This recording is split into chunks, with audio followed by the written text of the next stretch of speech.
So there are many reasons, why BJP was not able to, get their power again in the Uttar Pradesh. So the first reason that I could sense it is basically the high unemployment rate and plus with that inflation. So these two things were the most important things why BJP lost so many seats in this term, in their third term, because there has been debates which was been going continuously on the internet, on the social media, on the different platforms by different creators, different influencers, that inflation and unemployment is one of the biggest issue that BJP government and the Prime Minister's government was not able to resolve in the last 10 years. So that was the reason why, this time, and also because, one of the reason which I can sense is that when you won the election for two times and now you are going to come in your third term, it is natural that you are going to lose some seats. Okay, because this government, if you will see this NDA government and the Prime Minister's government, Prime Minister Modi's government, this is the only government after Jawaharlal Nehru which is going to come for the third term. So, which in itself is a very big thing. But what is even more exciting is that this government was at that time the prime minister when Jawaharlal Nehru was the prime minister, and right now when Prime Minister Narendra Modi is coming for the third term, it is an obvious thing that if a party who has been in power in center for 10 years and they are going to contest the third election, it is an obvious thing that the NDA will lose some seats, because it is like something ki people get bored, of that party for like 10 years. There is always, there was always saying in the society that any government minimum time is 5 years and the maximum could be 10 years. After every 10 years the government should change.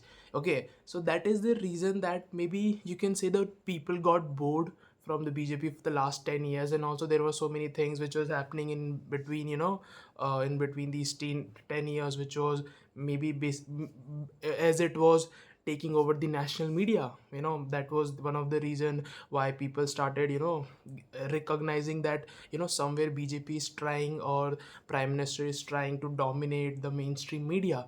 So that was one of the reason why people started thinking ki, no, this can't be true.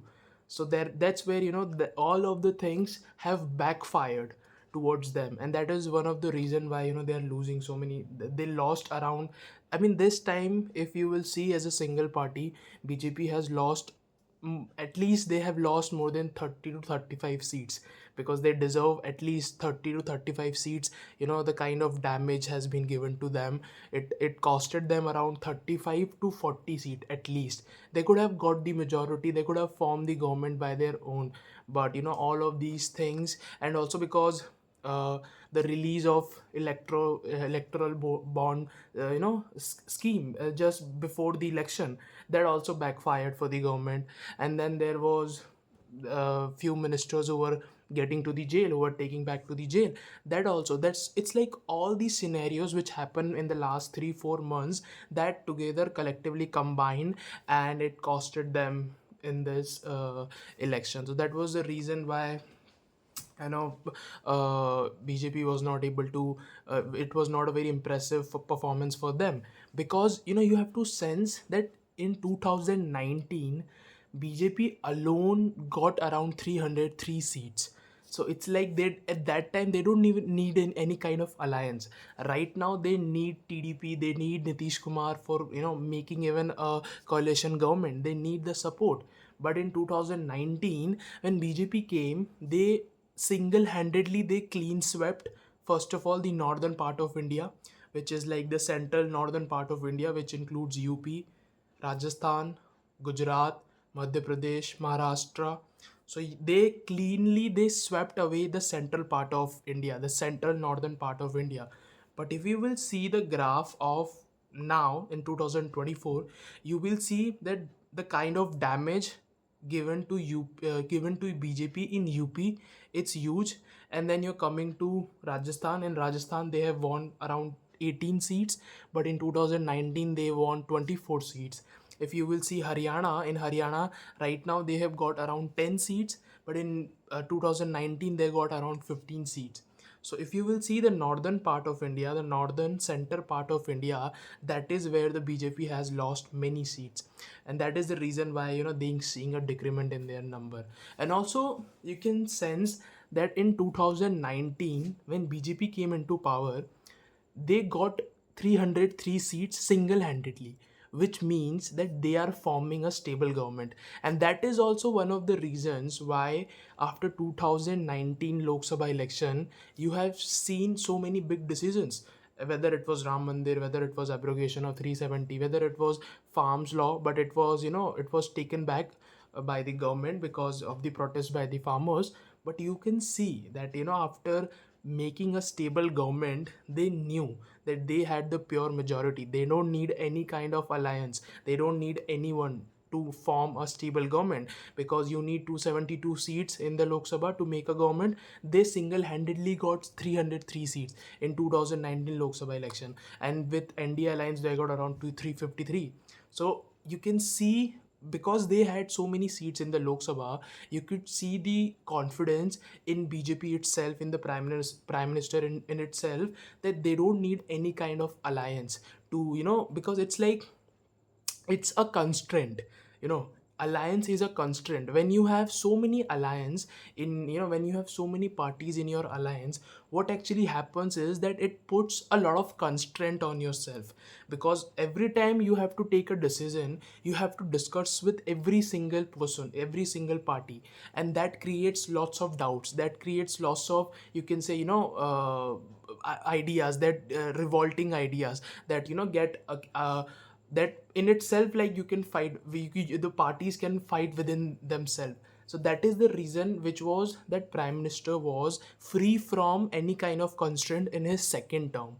But now in the third term, when he's coming into power, he has a constraint, because he also knew that he don't have the pure majority, and because of that you might not see a very aggressive decisions by this government this time.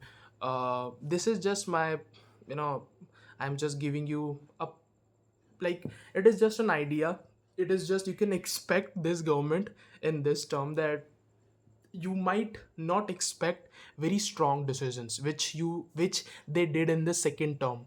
They, in the second term, they have taken some tough decision, and that is the power of, winning single-handedly. When you attain all those seats, when you form the government without any alliance, that is the power, that you don't need any kind of support. So you can take hard decisions, and you can run the governance by your own. You don't need any kind of support. But now this time they have only won 240 seats. So you can just imagine, in 2019 they won 303 seats, in 2024 they have won 240 seats. So there is like a damage of 63 seats. So it's like they have lost more than 63 seats, and that is a matter of concern for BJP and the political leaders who are leading in BJP. That is a matter of concern for themselves also, because if this will go on in 2029, there could be a possibility that this government will change, and the UAPA, or you can say the India Alliance, will come in power, because they have to work really hard in this third term. But there is also a saying that this is the last term for Prime Minister Modi. This is the last term.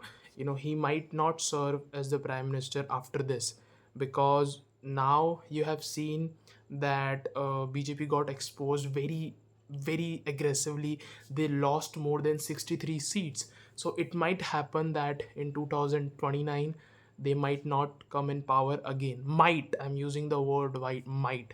So you might have to underline that. I'm saying they might not come in power again, but who knows, if in this term, if prime minister was able to take some tough calls, and he was able to run a very good governance, people were satisfied by that, maybe they will be able to come again.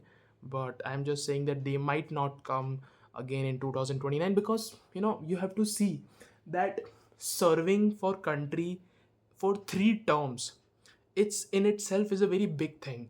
Prime minister is going to take oath. I don't know what is, like, tomorrow, maybe the day after tomorrow, he's going to take oath as a prime minister for the third time. So 15 years of governance is a very long period of time, and it gives you enough time to imprint your uh, ideas and your the way you govern the people, the way you run the country. It is a enough time, it is a sufficient time to showcase that what you are capable of.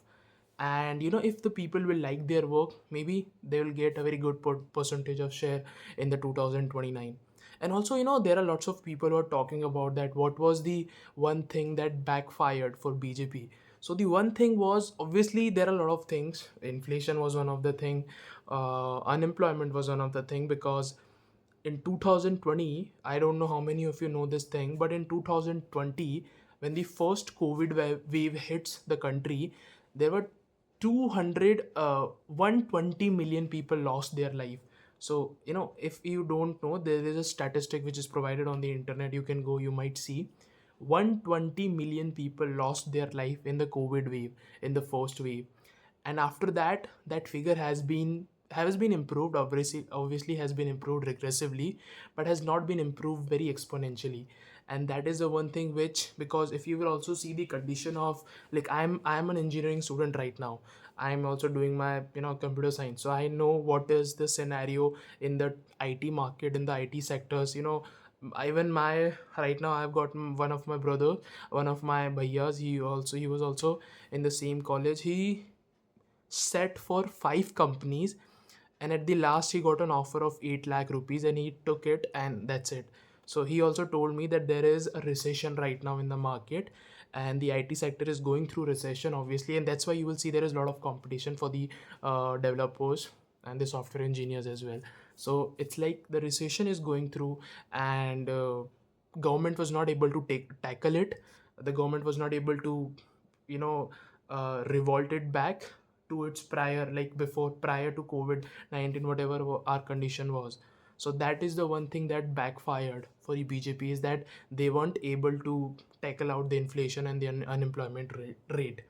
And also, if you will see the BJP right now in 2019, the central part of India was hub for BJP. But in this right now, in this election, what happened is that BJP has performed miserably in UP, because they have only attained 35 seats. The Samajwadi Party have attained 37 seats.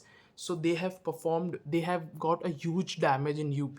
And then you will come to Rajasthan. In Rajasthan, in 2019 they got 24 seats. This time they only managed to get 18 seats. If you'll go to Haryana, in 2019 they got 15 to 16 seats. This time they only got 10 seats. So if you will see the collective combination of all these states, the one major points which comes forward is Agniveer Yojana. So Agniveer is basically so it's a military scheme in which you are initially it used to be that you will give a whole life to serve for the country. But now, after Agniveer scheme, a person who is going to become a soldier, he is only going to serve for 4 years, the next 4 years of his life, and after that he will retire, and 25% of the people will only remain in the army.